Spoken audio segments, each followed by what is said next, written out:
아합의 아들 70명이 사마리아에 있는지라 예후가 편지들을 써서 사마리아에 보내어 이스라엘 귀족들 곧 장로들과 아합의 여러 아들을 교육하는 자들에게 전하니 일러스되 너희 주의 아들들이 너희와 함께 있고 또 병거와 말과 병과 성과 무기가 너희에게 있으니 이 편지가 너희에게 이르거든 너희 주의 아들들 중에서 가장 어질고 정직한 자를 택하여 그의 아버지의 왕좌에 두고 너희 주의 집을 위하여 싸우라 하였더라.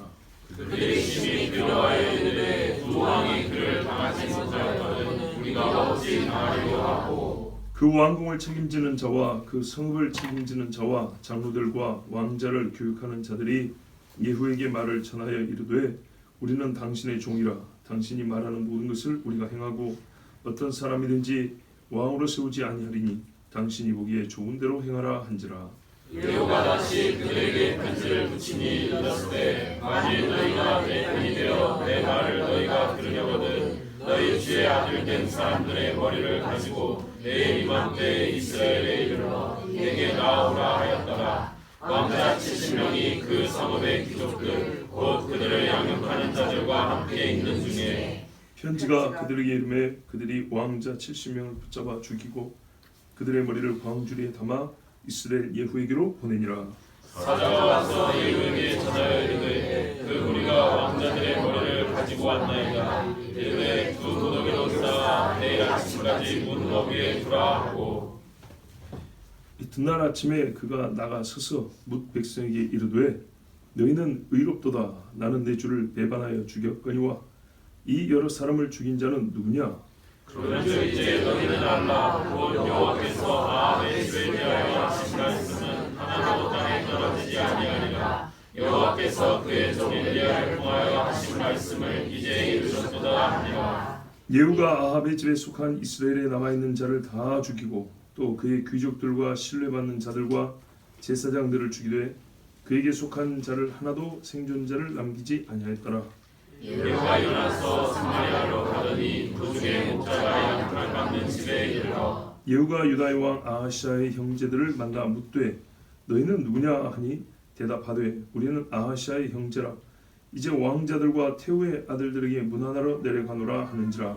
이르되 사라잡으라 하되 곧 사라잡아 목자가 양털 깎는 집 웅덩이 곁에서 죽이니 42명이 하나도 남지 아니하였더라. 예후가 거기에서 떠나가다가 자기를 맞이하러 오는 레갑의 아들 여호나답을 만난지라. 그의 안부를 묻고 그에게 이르되 내 마음이 네 마음을 향하여 진실함과 같이 내 마음도 진실하냐 하니 여호나답이 대답하되 그러하니이다. 이르되 그러면 나와 손을 잡자. 손을 잡으니 예후가 끌어 병거에 올리며 이르되 아합에게 가서 여호와를 위한 나를 심을거라 하고 이에 자기 병거에 태우고 사마리아에 이르러 거기에 남아있는 바 아합에게 속한 자들을 죽여 진멸하였으니 여호와께서 엘리야에게 이르신 말씀과 같이 되었더라. 아멘. 자, 여기서 먼저 설교 시작하면서 제가 여러분의 약간 오해의 수지를 남기고 불분명하게 표현했던 걸 하나 좀 바로잡고 가려고 합니다. 예후가 이세벨을 죽이러 온 성은 이스레엘이라는 성이었습니다. 원래 이스라엘은 좀 더 큰 지명이긴 한데 사마리아 궁이 아니고 이스레엘이라는 또 다른 왕의 처소가 있었던 곳이었습니다. 그리고 아들들은 본 궁궐이 있는 궁전이 있는 사마리아 성에 있었습니다. 그래서 이 아들이 몇 명이냐 하니까 70명인데요. 이 70명이 이제 죽어야 할 차례란 말이죠. 나봇의 아들들을 다 죽인 것처럼 이제 아합의 아들도 다 죽이긴 해야 되는데 문제는 사마리아 성은 크고 궁궐 수비하는 군인들도 있고 귀족들과 높은 즉 국가의 지도자들이 거기 다 있단 말이죠. 그러니까 아합은 죽었어도 그들이 있으면 나라를 다시 세울 수 있습니다. 왕자가 70명이니 그 중에 하나 왕 세우면 되는 거고 아무리 예후가 군권을 가지고 있어도 피해가 막심할 거라는 예상이 되는 거죠. 정식으로 전쟁을 이제 교전을 하면 그래서 예후가 꾀를 냅니다. 사람들이 가지고 있는 두려움을 이용해서 내 손에 피를 묻히지 아니하고 아합의 아들들을 제거한다. 그리고 그들이 죄가 됨으로 하나님의 징계를 그들에게 내리고 나는 자연스럽게 왕의 아들들이 없으니 왕족이 아닌 다른 데서 왕이 세워져야 되겠죠. 그러면 나 예후가 자연스럽게 왕이 된다. 이게 되면은 굉장히 좋고요. 안 되더라도 한번 해볼 법한 작전이었어요. 그래서 1절에 보세요. 편지를 보냈어요. 사마리아에 있는 누굽니까? 귀족, 장로, 아합의 아들들 교육, 선생. 다 높은 사람들이죠. 뭐 하나하나 풀지 않습니다. 오늘 본문이 좀 길죠. 이 사람들에게 편지를 썼어요.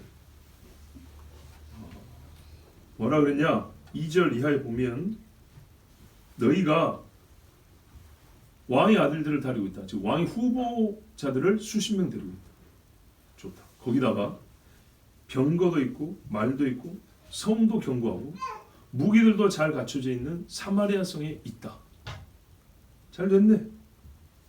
그러면 아합이 죽었으니 그리고 내가 죽였으니 아합의 종들이여 너희가 할 일이 무엇이냐? 왕의 대의를 이해해야 되지 않겠냐? 너희가 가르쳐 보아서 알겠지만 그 70명 아들들 중에 제일 똑똑하고 어진 놈 하나 왕 세워라. 그리고 나를 잡아 죽여라. 이렇게 편지를 썼어. 야, 이게 무슨 말로 들리세요, 여러분? 항복하라는 얘기죠. 그죠? 대번에 알아봤겠죠. 사실 남은 일은 그거거든요. 아합의 종들이 예후를 가만두면 되겠습니까? 그렇죠? 예후하고 싸워야 되는 겁니다. 이게 순리입니다. 도리고. 그래서 예후가 당신들은 아합의 종들이고 나는 아합을 죽인 놈이니까 어차피 너희들하고 나하고는 싸워야 된다. 그렇게 된 거 제대로 한번 갖추고 그래. 싸워보자. 내가 보니까 당신들 굉장히 유리한데 내가 불리하고 그러니까 유리한 조건이 있으니까 힘을 내서 나를 잡아 죽여라. 이랬어요. 그런데 여러분 이 사람들을 지금 겁이 잔뜩 들어있는 상태이죠. 그러니까 뭐라고 했습니까? 예후가 예사한 대로 4절 보세요. 심히 두려워해요. 야, 두 왕이 예후 하나를 못 이겼는데 우리가 이 어린 70명이면 뭐하냐? 이 애들이 뭐 싸워본 적 있냐? 국가를 지휘해본 적 있냐? 군대를 통솔해본 적 있냐? 예후 저놈은 이 나라 최고의 장군이고 따르는 군대가 얼만데 지금. 그리고 실제로 왕들 둘을 다 죽였는데 우리가 이거 되겠냐? 잘못되면 우리 모가지가 날아가겠다. 이 속뜻을 보아니 항복하라는 얘기 같은데 맞죠? 그래서 편지를 이렇게 보냈어요. 그 왕국을 책임지는 자, 사마리아 성 최고 수비 대장이라고 할 수 있겠죠. 이 사람 혹은 뭐 장관이라든지 그 청을 책임지는 자들, 여러 장로들, 백성 지도자들, 왕자를 교육하는 진짜 그 나라의 머리들 뜻을 모아서 답장을 보내기를 우리는 당신의 종이라. 와, 이 사람들 보세요. 아합의 집을 이 한마디로 배반한 거죠. 이 말이 무슨 말일까? 종이면 당신이 우리보다 위에 있다는 거니까 이 나라 장관들보다 높이 있으면 왕밖에 더 있습니까? 당신이 왕입니다. 이제 이 말은 똑같은 소리죠. 당신이 말하는 모든 것을 우리가 행하고 어떤 사람이든지 왕으로 세우지 아니하리니. 그 말이죠. 누구라도 왕으로 안 세우면 이 나라 왕은 누가 되는 거예요? 예후가 된다는 얘기죠. 당신이 보기에 좋은 대로 행하라. 반말은 안 했겠죠. 예. 바보가 아닌 이상 이 똑똑한 사람들 진짜 이 나라의 브레인들인데 예후의 편지의 의도를 다 파악했어요. 그래서 왕궁을 책임지는 자를 비롯하여 이제 이걸 내어주기로 작정을 하고 당신이 왕이니까 우리의 새 주인이 분대로 하겠습니다라고 항복사안을 보냈어요. 하나님께서 일을 하시려고 해서 이렇게 하신 것이지 만약에 하나님 돕지 않았으면 예후가 이런 지혜를 내지도 못했을 것이고 이 사람들 중에도 욕심, 정치적인 욕심이 있는 사람 같으면 아직 해볼 만하다 이랬을 거예요. 그런데 두려운 마음을 갖게 하소. 옛날 세겜성에도 보세요.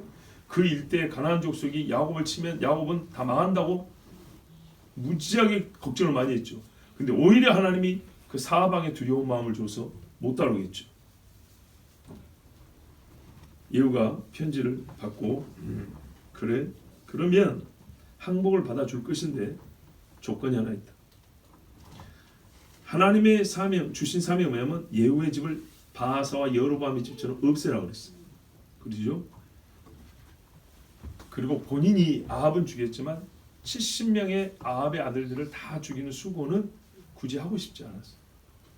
그래서 보시다시피 6절에 너희가 내 말을 들으려거든 내 편이 되려거든 정말로 너희가 너희 주인을 버리고 나를 새 주인을 모셨다면 증표를 내라.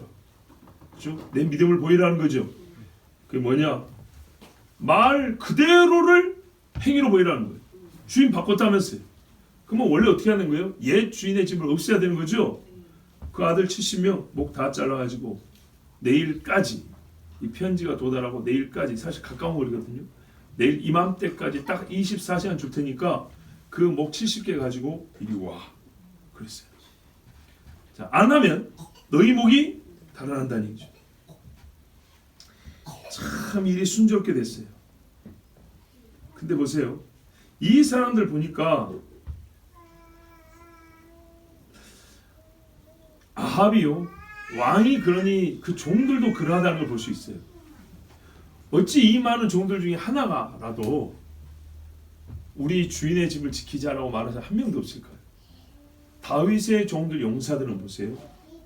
자기 목숨을 바쳐서라도 다윗이 마시고 싶은 물 한 그릇이라도 떠오겠다고 베들레헴 그 성문 고향에 있는 우물 물 한 그릇 떠오겠다고 3명이 가지고 3명이서 사울의 진을 돌격해 들어간 거 보세요. 3명이. 그 말이 되느냐 이야. 그래서 다윗이 말하기를 이 사람들이 생명값입니다 하고 물을 하나님께 부어드렸잖아요. 피값이에요. 피값 이 물병 하나가. 근데 여기는요 충성스러운 신하가 한 명도 없어요. 사울 집안만도 못해요. 옛날에 사울 집안은요 다윗이 왕이 될 줄 알았어요. 이미 하나님이 사무엘 통해 기른 거 알았으니까 온 이스라엘 다 알아요. 그런데 사울 집이 전속되기를 바라서 7년을 다윗과 싸웠다고 했어요. 7년을 버텼다고요. 그래서 점점 다윗은 강해지고 사울은 약해져요. 이렇게 돼 있잖아요. 근데 여기 아합 집은요 쓸만한 종이 하나도 없어요. 아합이 이럴 때 우리가 보통 세속적으로도 뭐라 그래요? 인생 헛살았다고 그러죠. 자기가 먹이고 자기가 지위를 주고 영광을 준 사람들이 내 새끼 70명을 다 죽이는 거 아니에요 지금. 와. 7절 보세요. 편지가 그들에게 이르매 그들이 왕자 70명을 붙잡아 죽이고 근데 이게 언제 일어나냐 그러니까 6절 끝부분에 함께 있었대요. 왕자들은 일이 어떻게 되는지 몰랐던 거죠. 겁이 나니까 선생님 장관님 이렇게 옆에 있었는데 이 사람들이 지금 그들을 배역할 계획을 갖고 있는 거는 몰랐던 거예요. 음흉하게 나부터 죽이더니 모르게 뒷거래로 아합의 아들도 다 죽였어요. 그러니까 이 사람들 선한 사람들 아닙니다. 그죠? 이 70명의 자녀들은 뭐 나이 먹은 애도 있고 70명이니까 어린 애도 있었겠죠. 그 중에 요만한 애도 있었을 건데 할아버지 삼촌 따르던 사람들이 대번에 사로잡아가지고 무릎 꿇린 다음에 목을 치니 야 이거는 마른 하늘의 날벼락이란 말로도 표현이 부족해요. 이 아이들은 얼마나 억울했겠습니까? 얼마나 충격 속에 죽었겠습니까? 진짜 눈을 부릅뜬 채로 이러면서 목이 잘렸겠죠. 근데 그걸 알아야 돼요. 나봇의 자식들이 어떻게 죽었는가를 생각해 봐야 돼요. 마귀는요 자기가 의지했던 자들의 손에 의해서 죽임을 당합니다. 자기를 지켜줄 줄 알았다. 보십시오. 사람은 절대로 의지할 존재가 못 됩니다. 이미 예후가 내토한 줄 알았으면 도망이라도 쳤겠죠. 근데 철저히 비밀로 했어요. 바로 옆에 가만히 있었어요. 그리고 편지가 이르고 자기들끼리 보자마자 눈치 주더니 잡아라 해가지고 그 자리 쳐주겠어요. 역시 하나님의 섭리가 있다고 봅니다. 다 일거에 몰살시키기 위해서 다 모아두신 하나님의 보이지 않는 손도 있지만 이 사람들이 하는 짓을 보면 얼마나 비열하고 의리도 없고 진짜 뭐예요? 너희가 박하와 회양과 근처에 11조는 드리네. 인과 의와 신은 버렸다 했는데 인과 의와 신이라는 것은 전혀 찾아볼 수는 없는 아합과 그의 사람들이었어요. 사자가 와서 예후에게 전했습니다. 보세요. 7절에 70명을 잡아 죽이고 머리를 광줄에 담아 이스라엘 예후에게로 보내리라. 와서 그 머리를 가지고 오라 그랬죠. 그렇죠? 그러면 보내니라 했으니까 어떤 한 사람한테 딸려 보냈다는 얘기인가요? 아니죠. 8절 나와 있죠. 어떻게 보냈냐 했을 때 자기들도 왔다는 겁니다. 사자가 와서 예후에게 전하이르되 그 무리가 왕자들의 머리를 가지고 왔나이다. 예후가 그 사람들 굳이 볼 필요 없이 자, 두 무더기로 쌓아 함께 35개씩 나누면 되겠죠. 쌓아서 내일 아침까지 문 어귀에 두라 그랬어요. 매장하지 말고 이스라엘 성문 앞에 두 무더기로 쌓아놓으라 그랬어요. 사람 머리를.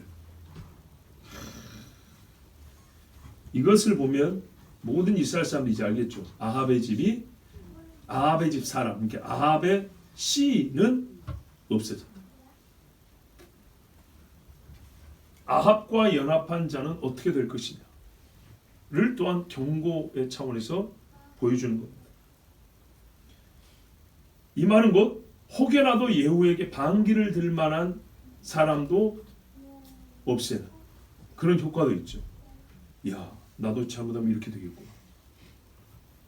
그 이튿날 아침에 예후가 이제 그 머리 쌓아놓은 데 앞으로 따왔어요. 성문 앞이죠. 그 사람 동네 사람들이 많이 모여들었겠죠. 어제는 이제 오후에 쌓아놨으면 잘 몰랐을 것이고 아침에 자고 활동하려고 보니까 뭐 들리는 소문도 이미 퍼졌지만은 와서 보려고 사람들이 다 보니까 왕자들이잖아요. 왕자들. 그 머리 꾸민 것도 보통 사람과 다른데 이 젊은 애들이 35개씩 이렇게 모가지가 잘려가지고 쌓여갖고 있는데 눈을 희번득이 뜬 거, 똑바로 앉아있는 머리, 이렇게 돌아있는 머리, 모가지 잘린 데가 위로 보이는 머리. 여러분 이거 끔찍해서 볼 수 있겠습니까? 그러나 어쨌거나 확인해 봐야 될 일이기 때문에 사람들이 많이 모였었어요. 그리고 예후 장군이 입성해가지고 군대들도 많이 있었기 때문에 아침에 아마 분명히 모이라고 나팔을 불었을 겁니다. 예후가 한마디 합니다. 정리는 해줘야 될 거 아니에요. 이 일에 대해서. 그죠? 뭐라 그러냐면 이스라엘 백성들이 한마디, 첫 마디가 아주 놀랍습니다. 너희는 의롭도다. 본인은 이래야 되는데 너희는 의롭도다. 이게 뭔 말입니까? 예후가 지금부터는요 본인이 지금 하고 있는 일에 대해 공식적으로 성명을 발표할 거예요. 그렇죠? 이유와 목적과 자기 입장을 발표할 거고 백성들에게 자기가 원하는 바를 제시할 거예요. 뭐 이걸 다시 말하면 하나님이 명하시고 시키신 일이고 하나님이 하신 일이다. 그러므로 너희들도 수긍하고 인정하고 따라오라. 뭐 그런 말들이 되겠죠. 근데 여러분 하나님이 이렇게 하신 것은 왕조만 바꾸는 왕의 집안만 바꾸는 문제 아니고 이스라엘을 새롭게 하려고 하신 거죠. 그럼 예후가 진짜 하나님의 사람이라면 어디까지 가야 되냐면 하나님이 하신 일인지니까 그렇게 알고 하나님의 공의 심판을 보라 이러면 안 되고 그 다음 이야기까지 해야죠. 우리가 미스바로 모여 나라를 새롭게 하자. 옛날에 사무엘 같은 그런 말을 해야죠. 과연 그럴 수 있는 사람이라고 보세요? 우리 뒤에는 아직 읽지 않았지만 그만한 영성은 없는 사람으로 보입니다. 그런데 이 예후의 연설 딱 한 문장인데요. 굉장히 짧은 말에 여러 가지 의미를 잘 담아 정돈된 말입니다. 마치 글 쓰는 전문 지식이 있는 사람처럼 본래 타고난 연설가처럼 굉장히 말이 짧은 한마디로 큰 효과를 얻을 수 있는 그런 효율적이면서 좀 깊은 의미를 담고 있는 말입니다. 봐보세요. 첫 마디는 백성을 칭찬하고 있잖아요. 근데 이 백성이 뭐 한 일이 있습니까? 아무 한 일도 없죠. 그런데 의롭도다라니요. 표면적으로 말이죠. 칭찬하는 말을 듣고 기분 나빠할 사람은 없죠. 그러니까 지금 이스라엘 백성들이 어제 오늘 겪은 일, 이세벨 죽었지, 아침에 일어나 보니까는 모가지 막 잘렸고 왕자들 이렇게 쌓여 있지. 이 엄청난 일을 겪었을 때 이 혼란, 이 슬픔, 이 비통해하는 심정들 막 있었지 않겠습니까? 화도 났을 수 있고요. 이 백성에게 호의를 얻고 어떤 이유든 간에 반감을 누그러뜨리는 효과를 얻는 발언입니다. 너희는 의롭도다. 즉 일어난 일에 대하여 당신들 책임 없다는 말. 이 보이는 시신 더미들에 대하여 여러분은 책임이 없다입니다.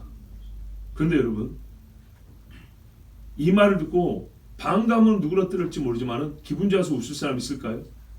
양심이 있는 사람이면 알죠. 직접 이들의 목을 친 건 내가 아니지만 왕후와 왕의 어머니께 태후가 되겠죠. 태후와 이 왕 자녀들이 하루아침에 다 시신되었고 쌓여있는 이 일련의 사건이 정말 우리가 상관이 없다고 말할 수 있습니까? 우리가 의로운 백성인데 이 나라의 왕족이 이렇게 하루아침에 몰살당할 일이 있을 수 있습니까? 오히려 이 말이 반감을 누그러뜨릴 수 있는, 예후에 대해 직접 반기를 들지는 못하게 하는 말이지만, 왜? 예후가 욕한 적 없잖아요. 그렇죠? 그렇지만 그들의 양심을 치는 말은 됩니다. 자기들이 잘했다면 이 나라가 이 지경이 될 일이 없죠. 그렇기 때문에 칭찬을 들었으니 예후를 삿대질은 못하고 욕은 못하지만 오히려 예후가 자기들을 책망하는 말로 양심 있는 사람은 그렇게 듣게 되는 말입니다. 그 다음에 보십시오. 이 시신 더미에 대하여 자기에게 책임을 묻지 말라는 변을 이어갑니다. 뭐라 했습니까? 나는 내 주를 배반하여 죽였거니와 이 여러 사람을 죽인 자는 누구냐? 나는 아합 죽였다. 내가 화살 쏴서 죽였다. 그렇다. 근데 여기 있는 이 시신들도 내가 죽여가지고 여기 쌓아놓은 줄 아느냐? 아니다. 이 여러 사람을 죽인 자는 누구냐? 그 사람들 어제 왔죠, 여기. 같이 서 있는 사람들입니다. 이놈들이 죽였다, 이놈들이. 야, 여러분 지금 소리 입장을 한번 이거 내가 그 가운데 서서 한번 얼굴들 한번 봐보세요. 얼마나 곤란한가. 자기 살겠다고 자기 제자, 왕의 아들들 다 목쳐가지고 온 사람들이 옛날에 나봇 죽일 때 다 악한 그 도모에 힘을 보탰던 사람들이 아합이 바알 선지자 아스라 선지자 높이고 여호와의 선지자 잡아 죽일 때 거기에 힘을 보태고 잘한다고 하고 자기 이익 추구했던 사람들이 오늘은 아합의 아들 다 죽이고 쫙 서 있는데 예후가 어제는 얼굴도 안 보이지만 오늘 아침에 오자마자 뭐냐면 이 여기 있는 시신들, 그래 나는 아합을 죽였다. 이 시신들은 누가 죽인 줄 아느냐 했을 때 어제 이 머리 갖고 온 사람들 얼굴 들 수 있었을까요? 못 들었겠죠.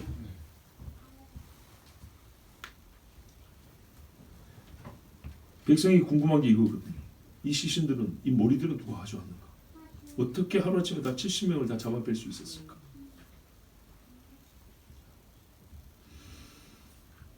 이 악인들입니다. 겨우 예후의 말을 듣고 항복을 했기 때문에 살기는 살지만 그들은 의인들이 아닙니다. 여러분 성경을 보세요. 불의한 자는 수치를 당한다고 했어요.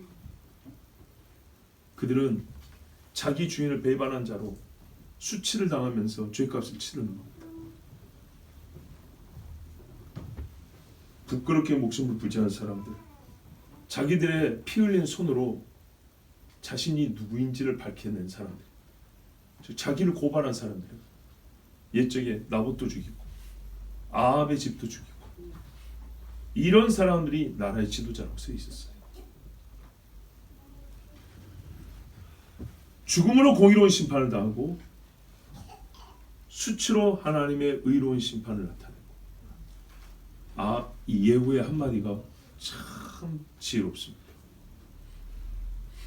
그런즉 10절 보세요. 이제 너희는 알라 곧 여호와께서 아합의 집에 대하여 하신 말씀을 하나도 땅에 떨어지지 아니하리라.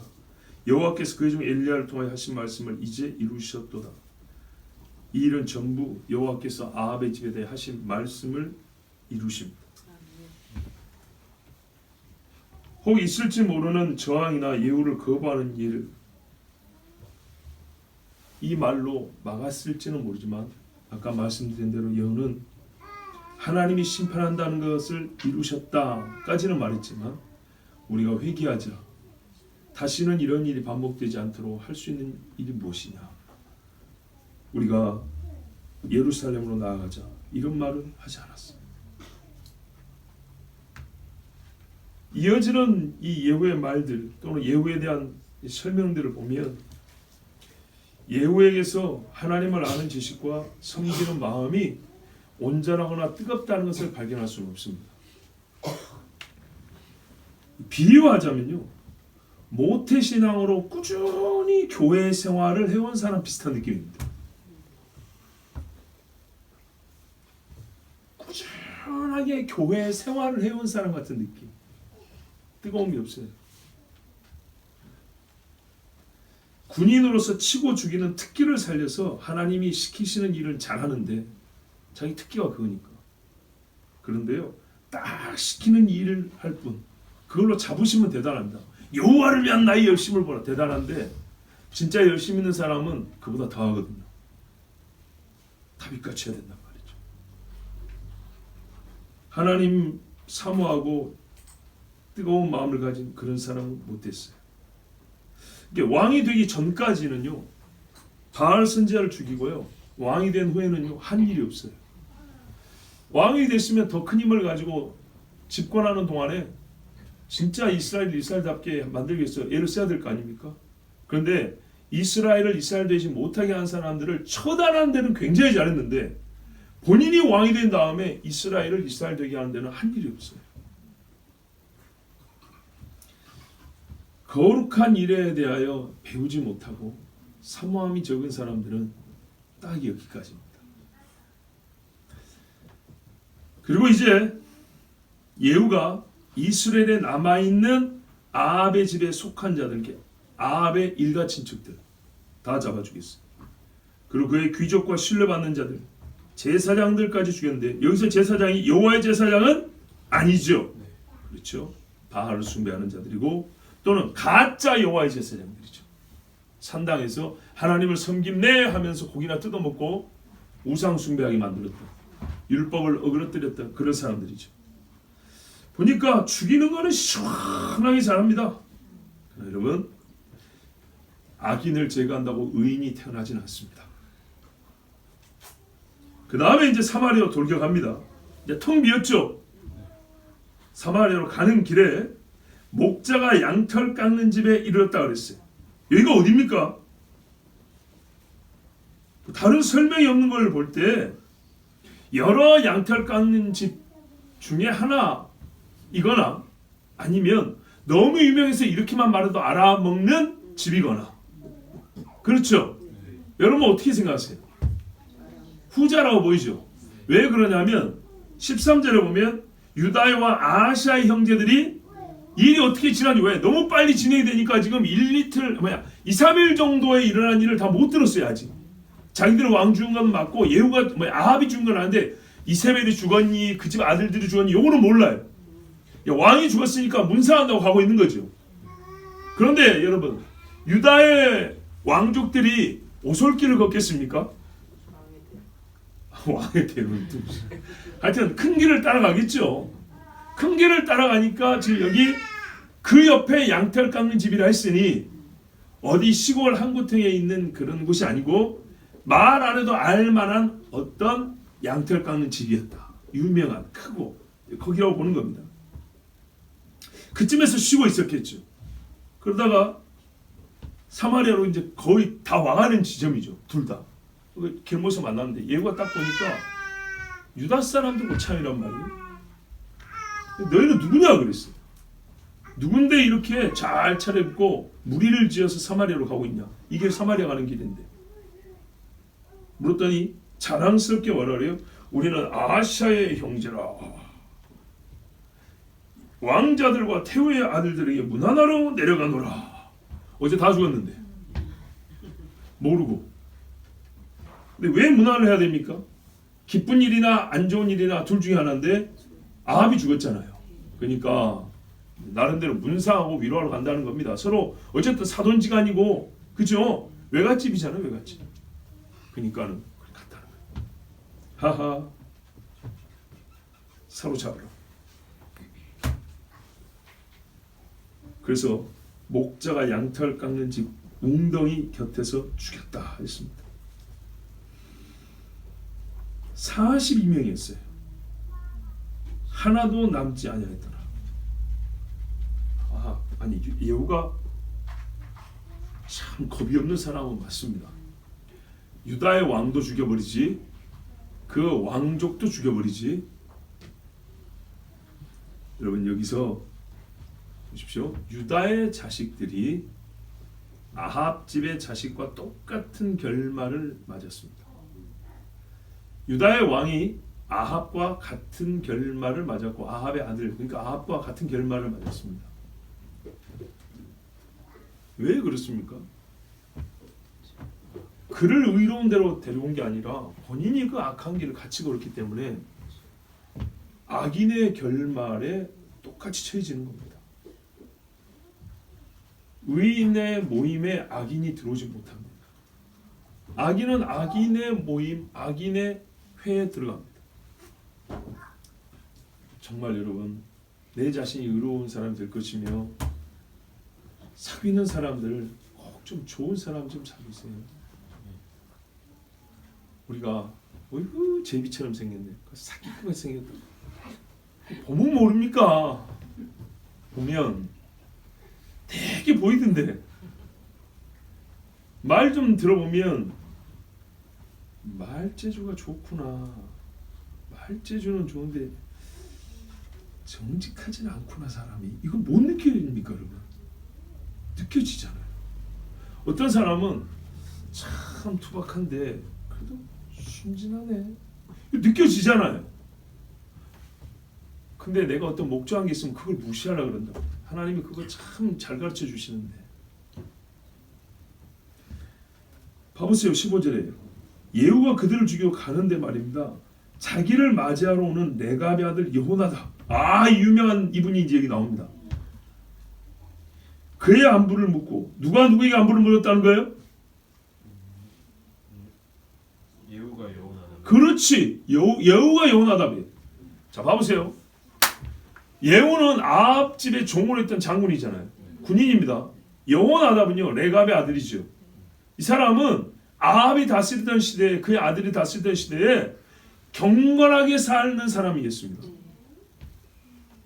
그러니까 아합 집에서는 한편 제2의 나봇과 같이 그렇게 눈에 가시처럼 여기는 사람이었다고요. 왜 그러냐? 예후가 알아볼 정도의 사람이었어요.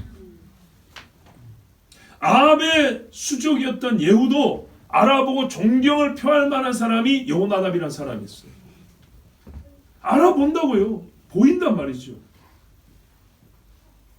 그래서 안부를 물었다 했어요. 먼저 인사했다는 거예요. 근데 원문에는 축복하고 이렇게 돼 있어요. 말하자면 거죠. 하나님의 사람 여호나답이여, 하나님의 샬롬 있기를 원합니다. 근데 여기 어쩐 일이십니까?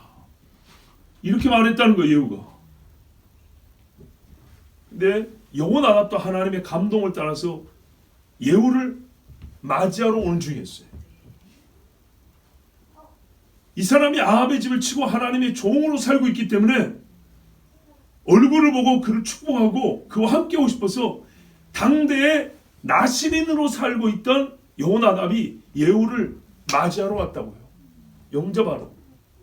다윗이 피난길 갔다 돌아올 때 많은 사람이 영접하러 나온 것처럼 예후가 다윗 같은 인물은 못 되지만 이 나라에 있어서는 어쨌든 간에 아합의 집을 멸하지만 하나님께 순종하는 사람이잖아요. 차기 왕이 될 사람 아닙니까? 잘 보이려는 게 아니라 이 사람을 통해서 정말 이스라엘이 경건한 나라가 되게 하기 위해서, 그래서 마음에 뜨거움을 가지고 예후에게 나온 거예요. 자기를 드러내려는 게 아니고 자기처럼 하나님 앞에 나시린적 삶을 사는 이스라엘이 되게 하려고. 그때 예후가 알아보고 존경의 인사를 먼저 합니다. 그 다음에 묻습니다. 내 마음이 네 마음을 향하여 진실함과 같이 내 마음도 진실하냐? 이 말이 무슨 말인가요? 아까 제가 했던 설명 그대로입니다. 예후는 여호나답을 존경합니다. 또 존중합니다. 아합이 다스리던 시대에도 당신과 당신 집은 포도나무에서 나온 것을 마시지도 아니하고 우상에 절하지 아니하고 경건한 신앙을 지킨 사람입니다. 나 예후 그가 알고 있습니다. 그래서 나는 당신을 그런 하나님의 사람으로 알고 그렇게 인정하고 우대합니다. 그런데 여호나답이요, 당신 눈에도 내가 그렇게 보입니까? 지금 아합의 집을 향하여 칼을 든 내가 순전히 정치적인 야욕을 가진 사람으로 보입니까? 아니면 하나님의 명령을 받은 종으로 사명을 다하는 사람으로 보입니까? 나는 당신을 그렇게 보는데 당신은 나를 지금 어떻게 봅니까? 이렇게 물어보는 거예요. 그랬더니 여호나답이 그러하니이다 이렇게 말했어요. 당신 예후는 지금 하나님의 종으로서 하나님의 일을 하고 있습니다. 나 그렇게 인정합니다. 그래서 마중 나온 거예요. 이렇게 말했어요. 이렇게 서로 합의하여, 보세요. 아합과 그의 종들의 모습하고 하나님을 섬기는 사람들의 만남, 그 종들의 연합을 한번 봐보세요. 완전 다르죠. 여기는 술수도 없고요, 꾀도 필요 없어요. 솔직한 고백 딱 한마디씩 주고받으면 되는 거예요. 이야, 정말 부럽습니다. 거룩한 일에 대한 열망이 같은 사람들, 뜻이 같고 목적이 같고. 이야, 여러분, 요셉이요, 형들을 용서하고 싶지만 있었던 일을 없었던 걸 만들 수는 없기 때문에 다시 복귀가 어려웠어요. 유다가 자기를 팔자고 더 선동했던 유다가 베냐민에서 눈물을 흘렸어요.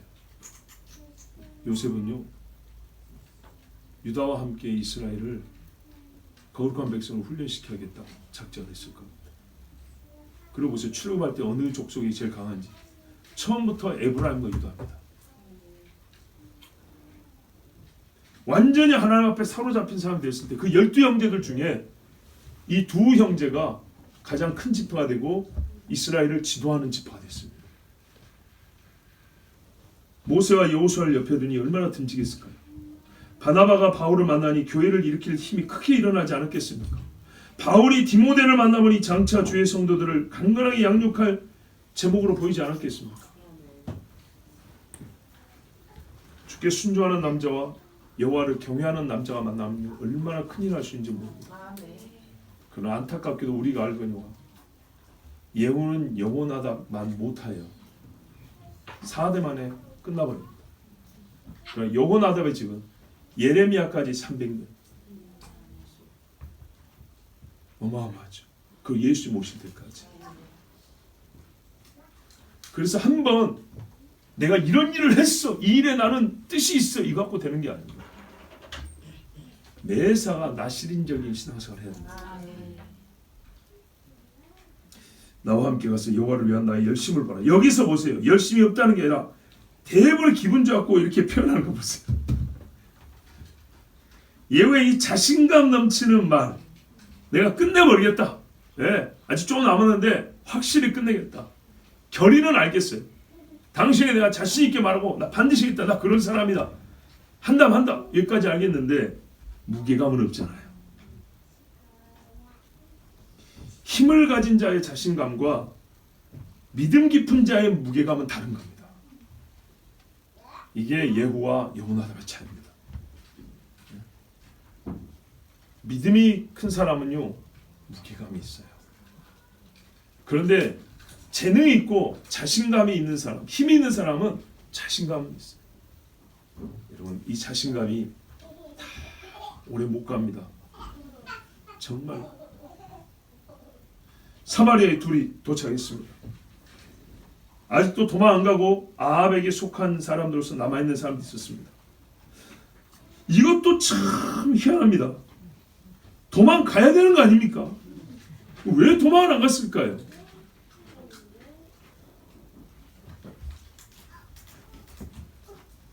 롯의 처와 같은 심정이 아니었겠습니까? 우리 주님이 그랬습니다. 유다 예루살렘이 포위되는 것을 보면 집 안에 있는 옷도 가지러 가지 말고 도망하라 했습니다. 사람의 본성이요. 뭐 하나라도 챙겨가고 싶은 거죠. 옛날에 2003년도에 매미 때 우리 집이 지붕이 날아가고 그 비바람이 집으로 다 쏟아지고 피신을 가야 되는데 그 밤중에 부모님이랑 저랑 셋이 도망을 가는데 성경 휴대폰 지갑, 성경 사실 다른 집에도 많이 있는데 그런데 내 성경을 지켜야 되겠어요. 성경 품에 넣고 지갑에는 신분증, 돈이 문제는 신분증 있죠. 이런 거, 카드 뭐 이런 거 넣고 휴대폰은 들고. 그때 제 컴퓨터 산지 얼마 안 됐는데 처음으로 산 컴퓨터에 물이 다 젖고 찬양 테이프 300개 다 물에 젖고 내려가는데요. 제 허리에 차니까 우리 어머니는 여기까지 물이 차죠. 그래서 그 이웃집 가가지고 밤새도록 밥도 못 먹고 있었는데 그 아주머니가 비빔밥을 비벼줬는데 기도를 못했다 했죠. 기도하려고 눈을 감면 눈물 때문에 눈을 못 뜰 것 같아서 한동안 멍하니 앉아 있었습니다. 그래도 살라니까요. 여기 있으면 죽는다 하고 살라니까 딱 급하게 3개 챙겨 나간 거예요. 다 두고 감사하게도 하나님이 다 없어지게 망가지게 하지 않으셨어요. 얼마나 감사하죠. 자, 근데 이 사람들 생명을 살리려면 가야 되는데 아마 분명히 자기들이 갖고 있는 재물이 아까웠을 것이고 혹시라도 일말의 가능성을 생각하고 있었을 겁니다. 그런데요, 어제 70명이 다 죽임을 당했고 그 모가지를 갖고 간 사람들이 눈앞에 보이는데도 자기들이 곧 죽을 줄 모르고 남아있었다. 어린석은 사람은요, 자기 눈앞에 죽으면 모릅니다. 예후가 와서 다 죽겠습니다. 아합에게 속한 자들. 이래서 여호와께서 엘리야에게 이르신 말씀이 다 이루어졌다. 엘리야에게 이르신 말씀과 같이 되었다. 하나도 땅에 떨어지지 않고 그대로 됐습니다. 열왕기하 9장 7절 9절에 너는 내 주 아합의 집을 치라. 내가 나의 종 곧 선지자들의 피와 여호와의 종들의 피를 이스라엘에게 갚아주리라. 아합의 온 집이 멸망하리니 이스라엘 중에 매인자나 노인자나 아합에게 속한 모든 남자는 내가 다 멸절하되 아합의 집을 느바사들 여로보암의 집과 같게 하며 또 아히야의 아들 바사의 집과 같게 할지라. 이렇게 말씀하신 대로 다 이루셨습니다. 여러분, 사건 자체를 볼 때는 굉장히 비참한 일 아닙니까? 악인이라 할지라도 이렇게 수많은 사람이 한 집안이 단 며칠 사이에 몰살을 당해서 없어져 버렸습니다. 없어졌다. 솔직히 저는 제 눈으로 이걸 보고 싶지 않습니다. 내가 예후처럼 칼을 휘둘러서 사람을 죽이고 싶지도 않습니다. 그러나 여러분, 여호와의 공의는 시행되어야 하고 주의 심판은 의롭기 때문에 우리는 오늘 이 일을 통하여 무엇을 배우냐? 땅에서 심판하시는 하나님이 계시다는 것을 봅니다. 오늘 시편의 한 말씀을 읽어드리고 말씀을 마칩니다.